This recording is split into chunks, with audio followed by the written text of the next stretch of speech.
จงแต่งบทอธิบายพิสูจน์และวิจารณ์คำก่อนที่ว่าชื่อว่าแนวค้นฮู้หลายสิ่งวิชาการอยู่แต่ในเรือนศาลฮอนสิเห็นทางกว้างต้องได้ออกนอกบ้านหาเรียนหลายบ่อนจึงสิผ่านพบพ่อความรู้ที่ประสงค์สบายดีน้องๆนักเรียนทุกคนในคลิปนี้ก็มาพบกับอาจารย์ดวงมาลาทองสวรรค์คือเก่าเนาะมื้อนี้อาจารย์จะพาพวกน้องมาแก้บทฝึกหัดในหัวบทสอบสิ่งนักเรียนเก่งชั้นม .4 ซึ่งว่าเป็น EP ที่4เนาะแล้วใน EP นี้ก็เป็นภาคแต่งนั่นเองสำหรับผู้ใดที่ว่าสนใจปึมหัวบทสอบเสียงวิชาภาษาลาววรรณคดีภาคแต่งจบชั้นม .4 จบชั้นม .7 ซึ่งว่าทั้งสองแบบนี้เนาะจะมีภาคเอิ้นว่ายังมีโครงหางการแต่งแล้วก็บทแต่งตัวจริงแล้วก็ปึมหัวบทสอบสิ่งนักเรียนเก่งชั้นม .4 ชั้นม .7 เนาะสายวิชาภาษาลาววรรณคดีมีทั้งภาคทฤษฎีและภาคแต่งมีทั้งคำถามแล้วก็คะแนนแต่งเนาะนอกจากนั้นก็ยังมีปึมการสร้างคำวลีประโยคและการแต่งบทแต่งตัวนี้จะเป็นการรวบรวมแบบย่อที่สุดเนาะและสุดท้ายก็คือบทพรรณนาสำหรับผู้ใดที่สนใจแม่นให้ติดต่อมาตามเบอร์ที่ว่าโซในหน้าจอนี้และต้องย้ำขึ้นอีกเทื่อนึงว่าอีบุ๊กของอาจารย์จะเป็นหนังสืออีบุ๊กหรือว่าเป็นไฟล์ PDF เท่านั้นเนาะต่อไปเฮามาเข้าสู่บทเรียนของเฮาเนาะบทฝึกหัดมีอยู่ว่าจงแต่งบทอธิบายพิสูจน์วิจารณ์คำกรที่ว่าชื่อว่าแนวค้นฮู้หลายสิ่งวิชาการอยู่แต่ในเรือนศาลฮอนสิเห็นทางกว้างต้องได้ออกจากบ้านหาเรียนหลายบ่อนจึงสิผ่านพบพ่อความรู้ที่ประสงค์ก่อนที่ว่าเฮาจะแต่งได้เนาะเฮาต้องไปเบิ่งความหมายของแต่ละบทต่อไปนี้สำหรับบทอธิบายเนาะแม่นบทแต่งประเภทหนึ่งที่ใช้ทฤษฎีตัวจริงมาชี้แจงปัญหาได้หนึ่งโดยเหตุและผลสำหรับบทพิสูจน์เนาะเป็นบทแต่งประเภทหนึ่งที่มาใช้หลักฐานตัวจริงมาอ้างอิงเนาะเพื่อชี้แจงปัญหาได้หนึ่งให้มันชัดเจนขึ้นสำหรับบทวิจารณ์เนาะแม่นบทแต่งประเภทหนึ่งที่ว่าใช้ความรู้สติปัญญาตีราคาปัญหาได้หนึ่งว่าถูกหรือผิดตามทัศนะของผู้แต่งเนาะส่วนในบทหัวข้อที่ว่าเฮาจะแต่งนั้นจะเป็นบทแต่งผสมจะมีทั้งอธิบายพิสูจน์และวิจารณ์ไปนำทั้งนี้ทั้งนั้นก่อนที่ว่าเฮาจะแต่งได้เฮาต้องตีความหมายหัวบทของคำกรให้มันแตกก่อนเนาะว่ามันมีเนื้อในเว้าถึงหยังสำหรับหัวบทคำกรที่ว่าชื่อว่าแนวค้นฮู้หลายสิ่งวิชาการอยู่แต่ในเรือนศาลฮอนสิเห็นทางกว้างต้องได้ออกจากบ้านหาเรียนหลายบ่อนจึงสิผ่านพบพ่อความรู้ที่ประสงค์ตัวนี้มันมีเนื้อในเว้าถึงความสำคัญของการศึกษาเรียนจากหลายคนหลายที่หลายแห่งเนาะจึงจะเฮ็ดให้เฮามีความรู้และประสบผลสำเร็จตามที่ว่าคาดหวังไว้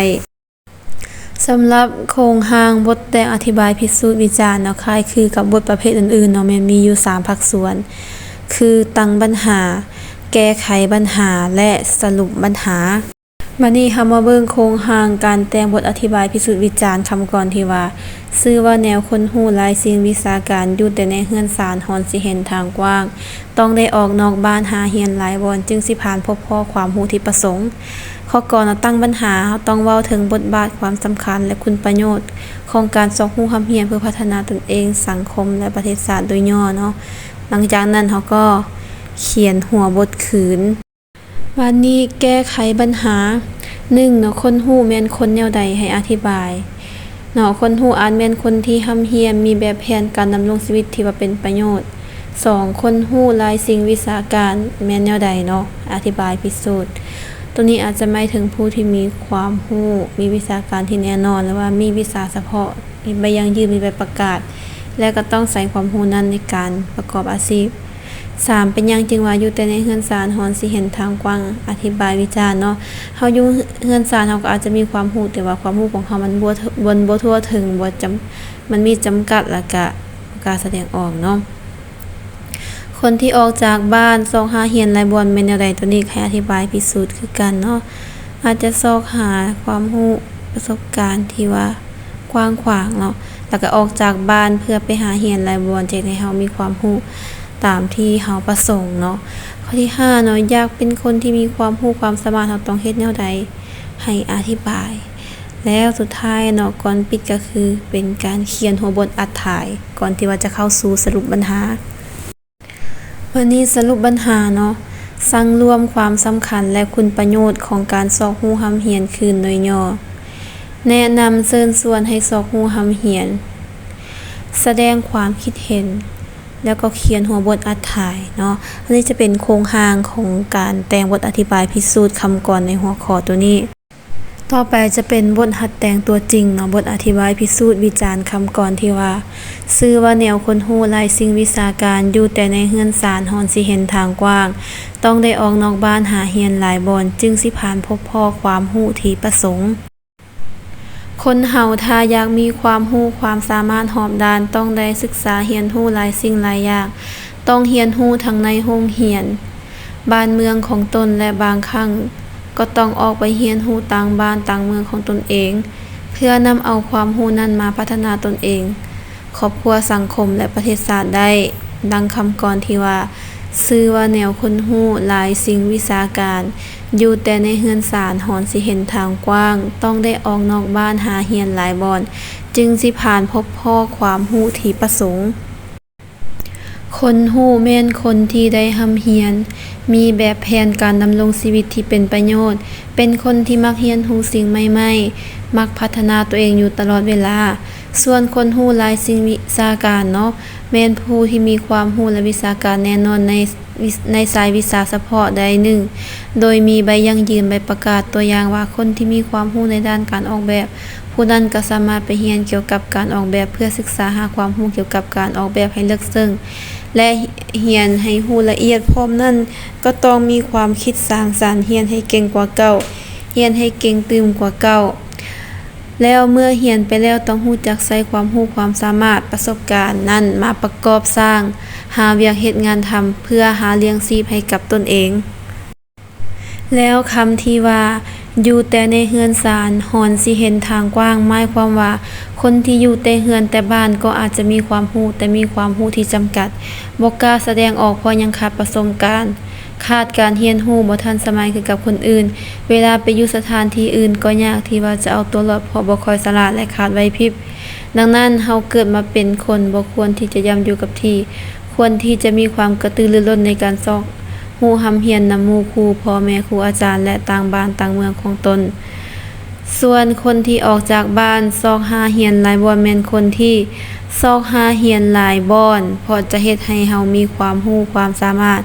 มีประสบการณ์ที่กว้างขวางช่วยสามารถเอาตัวรอดได้ในทุกสถานการณ์เนาะไปใส่ก็บ่ย้านตายดังนั้นเฮาเกิดเป็นคนถ้าอยากมีความรู้ความสามารถต้องได้ออกนอกบ้านส่องหาเรียนหลายบ่อนจะเฮ็ดให้ตนมีความรู้ตามประสงค์มีประสบการณ์ได้เรียนรู้หลายสิ่งหลายอย่างได้เรียนรู้สิ่งใหม่ๆที่บ่เคยรู้เคยเห็นบางครั้งเฮาก็สามารถเอาแบบอย่างต่างๆจากบ่อนอื่นมาพัฒนาและเปลี่ยนแปลงตัวเองให้ไปในทางที่ดีได้